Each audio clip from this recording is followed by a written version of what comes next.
Moi.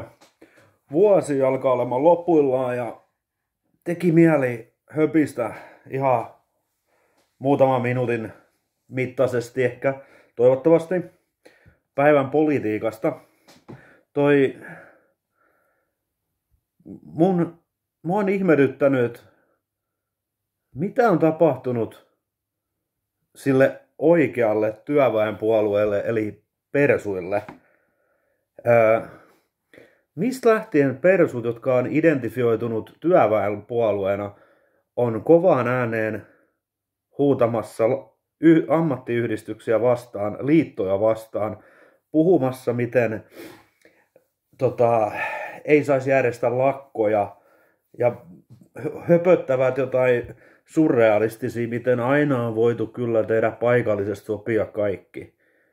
Ja et jos liitot lakkaisi olemasta, niin ei meiltä vietäisi mitään saavutettuja etuja, kuten lomarahat, isyysvapaat, viikonloppu ylityökorvauksia. Että ei niitä vietäisi, kun ne olisi paikallisesti sovittaisi sulle liksa niin hyvin kohdalleen. Bullshit! Ne edut on tapeltu aikoinaan tietyistä syistä, ja mä en sano, etteikö liitolla ja AY-jyrillä olisi ongelmansa. Faktahan on se kampaviineri, anteeksi nyt vaan läskipääosastohan siellä nauraa kukkaro täynnä, kun heidän työväkensä siellä telakan porteilla sun muualla pitää melua. Mutta siis, eli eikä asia ei ole niin mustavalkoinen, niin kuin yleensä ei mikään asia ole.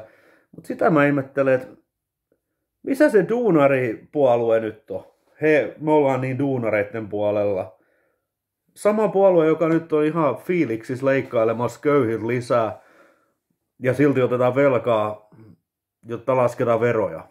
En mä sano, etteikö se olisi kiva, ettei tarvitsisi maksaa niin paljon veroja, mutta tälle ihmisenä, joka on saanut hyvinvointivaltiolta jotain aikoinaan, muun muassa opintotukea, asumistukea, toimeentulotukea, kun on ollut ilman töitä 18-19-vuotiaana, ihmisellä, joka on nähnyt köyhän ihmisen arjen oman äidin muodossa, niin mä en voi sitä ymmärtää, että yritetään puhua, että meidän ei tulisi maksaa tyyliin veroja mistään, jolla ylläpidetään tätä meidän yhteiskuntaa. Mä annan oikeasti ihan mielelläni oman osuuteni takaisin, koska mä olen saanut joskus siltä jotain ja mä toivon, että joku muukin saa joskus sillä jotain. Se pohja-ajatus, mikä tuolla oikeistopuolueella tuntuu olevan, että vähävaraiset, köyhät, mielenterveysongelmaiset, yksinhuoltajat, vanhukset, että ne on jotain pelkästään hyödyttömiä tapauksia. Ja ne ovat siellä hankalassa tilanteessa vaan heidän omasta tahdostaan. Se ei ole aina niin helppoa sanoa, että nouse vittu ylös sieltä. Siksi tämä ihmetyttää mua tämä persujen aika takinkääntölinja. Käytännössä nehän ovat syöneet kaikki sanansa, mitä he sanoivat, että he eivät tee, niin he ovat tehneet ja tekevät. Mutta toi on jännä. Moni duunari siis äänestää persuja. Ja sit siinä on hauska se, että ne menee sit lakkoon osoittamaan mieltä kuitenkin niitä kohtaa, joita he äänesti. Tämä logiikka on se, mitä mä en aina oikein ymmärrä siinä porukassa. Poliittinen tietämyksen puute. Se ei ikinä lakkaa yllättämästä mua. Sitten on itsessään nettikirjoittelu aasisiltana. Vittu me ollaan oikeasti kuses nykyään tämän keskustelukulttuurin kanssa.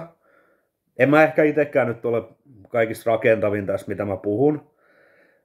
Mutta tänä päivänä se on niin, että jos sä edustat oikeistoa, niin sut leibeloidaan fasistiksi tai natsiksi automaattiseksi. Ja sitten taas toisaalta, jos sä edustat vasempaa puolta enemmän, niin kuin vaikka itse olen enemmän hieman vasemmalla, vaikka hyvinkin talousasioissa mä olen hyvinkin keskellä menevä demari.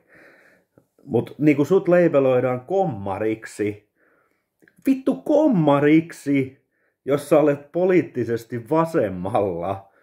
Ei saatana, tulkaa nyt pois sieltä ihmiset sieltä poteroistanne ja lopettakaa tuommoisen uuden veljessodan hengen liatsominen. Meillä on ryssä naapurissa, joka tekee kiusaa parhaillaan meillekin. Ja meidän pitäisi pitää yhtä.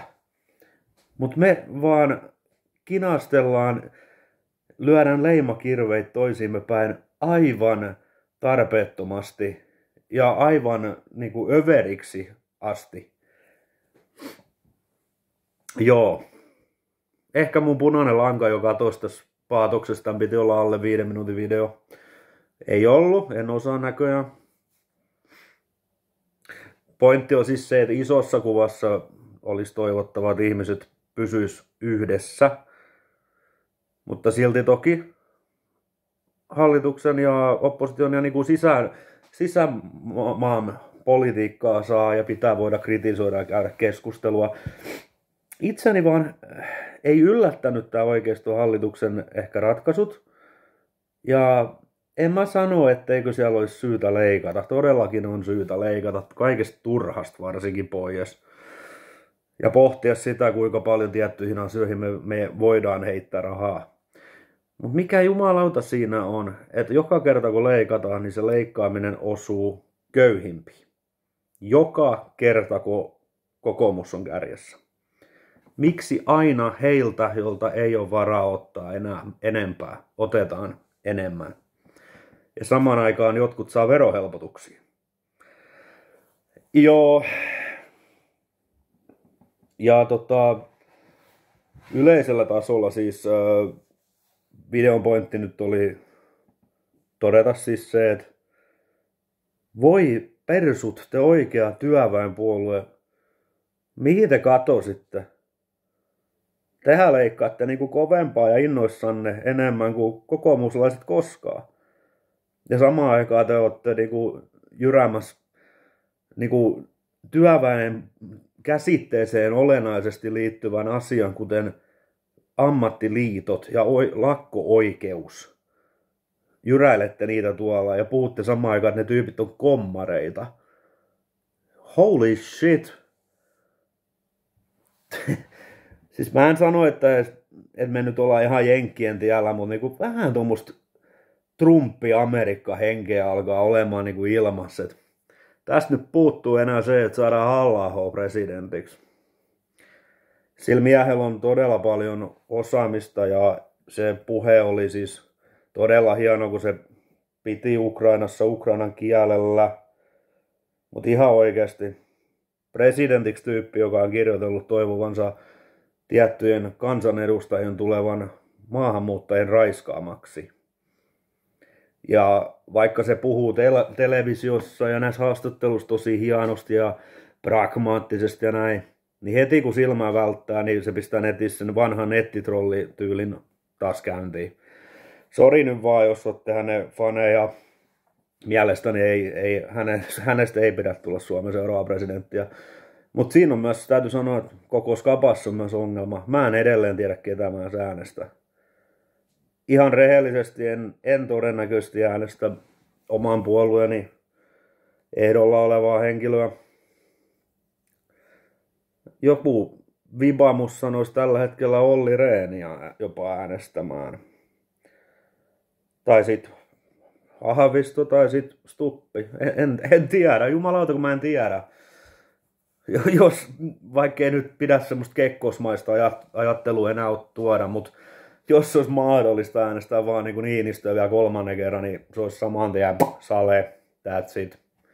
Hieno presidentti ollut kaiken kaikkiaan. Mutta joo, en mä jaarittele enempää. Tämmönen pieni poliittinen vilkaisu näin vuoden 2023 loppuun. Toivottavasti ensi vuodesta tulee parempi, helpompi, mukavampi, mitä mä kyllä ikävä kyllä epäilen, mutta toivossa on hyvä elää. Hyvää uutta vuotta ja kiitos, jos jaksoit katsoa tämän paatoksen. Palataan!